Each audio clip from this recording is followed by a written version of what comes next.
Hello students, welcome to my channel. स्वागत है आपका आज की वीडियो में। इससे पहले हमने प्रीवियस वीडियो में टोटल यूटिलिटी और मार्जिनल यूटिलिटी को डिस्कस कर लिया था। आज हम डिस्कस करेंगे relationship between total utility and marginal utility के बारे में। Let us start with our today's topic.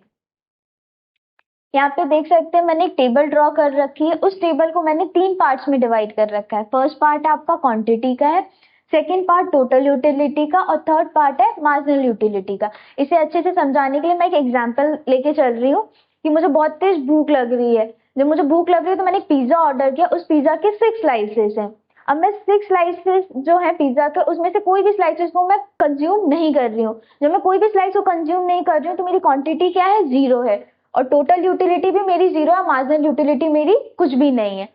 जब मैं पिज्जा की फर्स्ट स्लाइस को कंज्यूम करती हूँ तो उससे जो मुझे सेटिस्फेक्शन मिलता है वो मिलता है मुझे 8 का। उसके बाद मेरी मार्जिनल यूटिलिटी फॉर्मूले के अकॉर्डिंग आपको पता है TUN-1 होता है मार्जिनल यूटिलिटी का फॉर्मूला। उसके अकॉर्डिंग मुझे कितना मार्जिनल यूटिलिटी मिल रहा है, 8 का।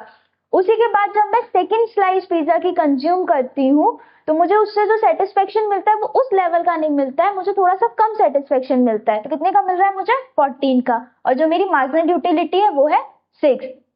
इसके बाद जब मैं फोर्थ स्लाइस को कंज्यूम करती हूँ, जो मेरा सेटिस्फेक्शन लेवल होता है एक पीक पे होता है, तो उसको कंज्यूम करने के बाद जो मुझे टोटल यूटिलिटी मिल रही है वो है 20 की और जो मेरी मार्जिनल यूटिलिटी है वो है 2 की। उसके बाद मेरा पेट जो है वो भर चुका है, लेकिन मेरे 2 स्लाइसेस अभी भी बचे हैं पिज्जा के, 5th और 6th स्लाइसेस।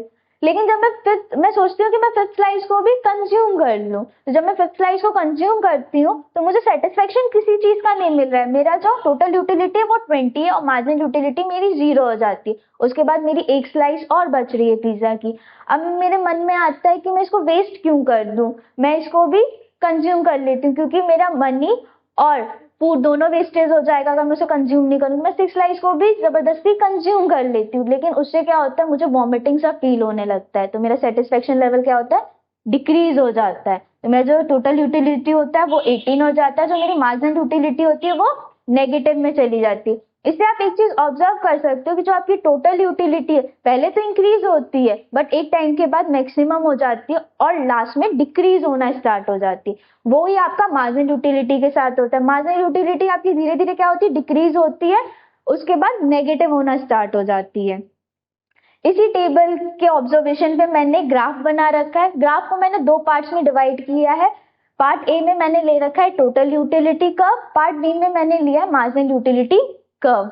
इसके अकॉर्डिंग मेरा फर्स्ट पॉइंट है TU increase as long as MU is positive. आप ग्राफ और टेबल दोनों के ऑब्जर्वेशन में देख सकते हो कि आपका जो TU है जब इंक्रीज हो रहा है तो आपकी MU क्या है, पॉजिटिव है। फिर सेकेंड है आपका TU is maximum when MU is 0। MU जब 0 है तब आपका जो TU है वो कहाँ पे, मैक्सिमम पॉइंट पे। पॉइंट G आप देख सकते हो कि वो मैक्सिमम पॉइंट शो कर रहा है और जो आपका यहाँ पे 0 है, ये वाला पॉइंट आपका वो क्या बता रहा है कि MU क्या हो गई, आपकी 0 हो चुकी है। यहाँ टेबल में भी आप देख सकते हो कि 5th पॉइंट में क्या है, आपको सेटिस्फेक्शन लेवल कुछ नहीं मिला था, 20 का है और जो मार्जिनल यूटिलिटी क्या होती है आपकी 0 है। मतलब आप ये कह सकते हो जो आपकी 5th यूनिट थी या 5th क्वांटिटी आपने कंज्यूम की थी पिज्जा की स्लाइस का, वो आपको क्या बता रही थी कि मैक्सिमम लेवल ऑफ सेटिस्फेक्शन आपको मिल चुका है कंज्यूमर को। फिर उसके बाद थर्ड पॉइंट है TU start declining when MU is negative. जब आपकी MU क्या है, नेगेटिव हो जाती है तो आपकी TU क्या हो रही है, डिक्लाइनिंग स्टार्ट हो जा रही है। आप 6 पॉइंट में देख सकते हो आपने जबरदस्ती 6 स्लाइस तो पिज्जा की कंज्यूम कर ली थी, लेकिन आपकी मार्जिनल यूटिलिटी क्या हो गई थी, नेगेटिव, जिसकी वजह से आपका TU क्या हो गया, डिक्लाइनिंग उसकी स्टार्ट हो गई थी। ठीक। और लास्ट पॉइंट है आपका decreasing MU implies that TU increase at a decreasing rate. जो आपकी TU है इंक्रीज तो हो रही है बट किस रेट पे हो रही है, डिक्रीजिंग रेट से हो रही है। उतना सेटिस्फेक्शन आपको नहीं मिल रहा, क्योंकि पिज्जा की फर्स्ट स्लाइस कंज्यूम करने के बाद कितना सेटिस्फेक्शन मिला था आपको, 8 का, बट सेकंड स्लाइस कंज्यूम करने के बाद आपको कितना सेटिस्फेक्शन मिला, 14 का। कम हो गया। इंक्रीज तो हो रही है TU बट उस रेट से इंक्रीज नहीं हो रही है जिस रेट से उसे होना चाहिए था। तो ये क्या हो रही है, आपकी धीरे धीरे थोड़ा सा सेटिस्फेक्शन कम होता जाता है, क्योंकि आपका स्टमक क्या था, पहले खाली था तो आपको ज्यादा सेटिस्फेक्शन मिला। उसके बाद जैसे जैसे आप एक एक स्लाइस को कंज्यूम करते जाओगे तो आपका सेटिस्फेक्शन लेवल क्या होता जाएगा, डिक्रीज होता जाएगा। उसके बाद आप यहाँ पे देख सकते हो जो आपका पॉइंट 0 है यहाँ पे 5th पॉइंट पे, तो वहां पे क्या होता है, पॉइंट सेचुरेशन, जब MU किसके इक्वल हो जाता है, 0 के। आज का टॉपिक हमारा यहीं खत्म होता है। मिलते हैं आपसे नेक्स्ट वीडियो में। Thank you for watching my video.